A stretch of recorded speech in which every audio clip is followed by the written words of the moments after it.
Ito ang mga pangalan ng mga anak ni Israel na dumating sa Ehipto kasama si Jacob.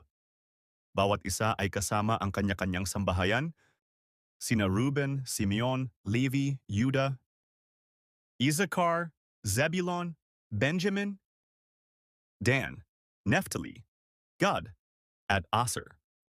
Lahat ng taong nagmula sa balakang ni Jacob ay 70 katao at si Jose ay nasa Ehipto na. Namatay si Jose at ang lahat ng kanyang mga kapatid at ang buong salinlahing iyon. Ang mga anak ni Israel ay lumago at nadagdagang mabuti. Sila'y dumami at naging napakalakas kaya't ang lupain ay napuno nila. At may bumangong isang bagong hari sa Ehipto na hindi kilala si Jose.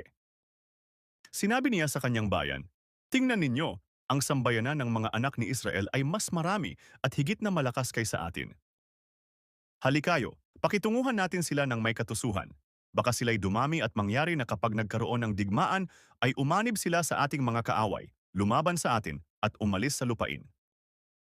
Kaya't naglagay sila ng mga tagapangasiwa upang pahirapan sila sa kanilang mga sapilitang paggawa. Kanilang ipinagtayo si Faraon ng mga lunsod-imbakan, ang Pitom at Rameses.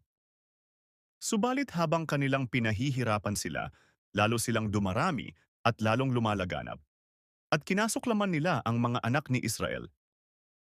Malupit na pinapaglingkod ng mga Ehipsyo ang mga anak ni Israel.